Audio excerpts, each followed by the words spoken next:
next question is around social anxiety. I know a lot of people who suffer from social anxiety, and I was wondering if you can give us sort of some general guidance on this experience and perhaps tell us what somebody could do if they are in social circumstances and they feel anxiety, what they can do to ease that. Social anxiety, as you term it, is expectations on self that one has to be a certain way in order to fit. And if one were simply to be, to meditate into beingness, the first thing that would come up is what you are supposed to be.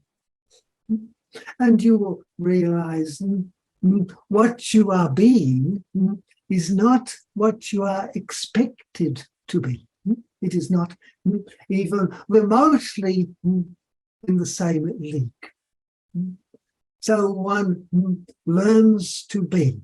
When one truly can be, one is all powerful because the divine force is all powerful.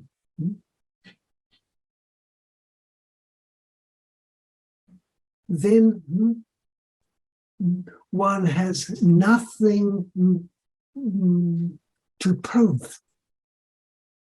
You understand, when you have nothing to prove, you can be who you are in the circumstances.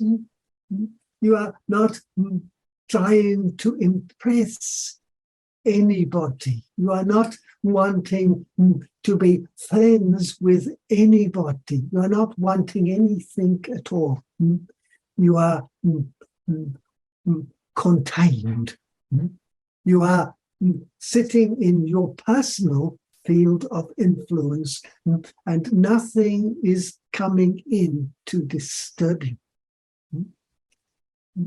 Then you can decide to do something so valuable, that is to look for anybody else with such anxiety and draw them in to release it, just to even talk to them and bring them to feel comfortable will affect them because they will feel you. They will feel inside of themselves what is happening, and they will discover for themselves their own degree of worthiness. So you will have provided, shall we say, support, and you have provided intelligence for the collective consciousness. Does this follow? Yeah.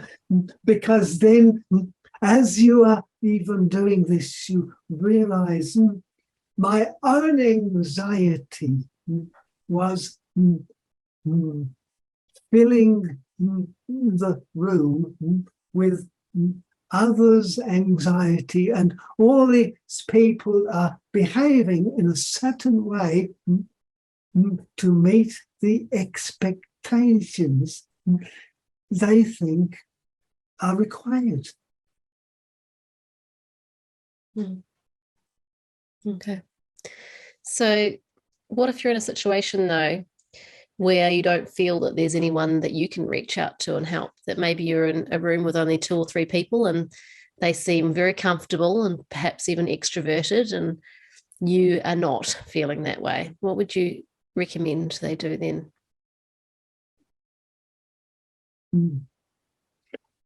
I want to come back to meditation and learning to be.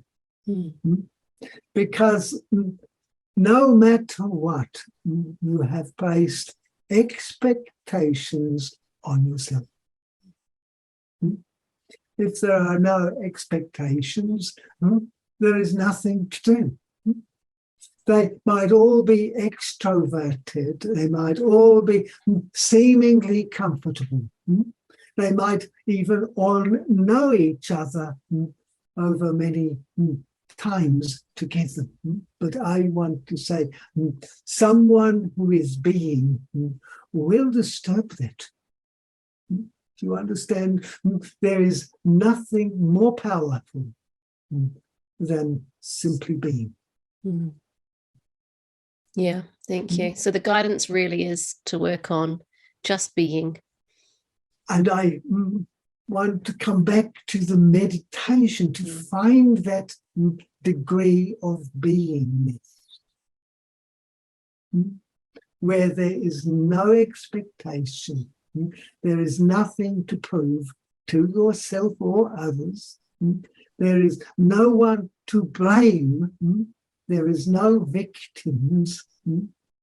Then one assumes the responsibility of creating one's total experience.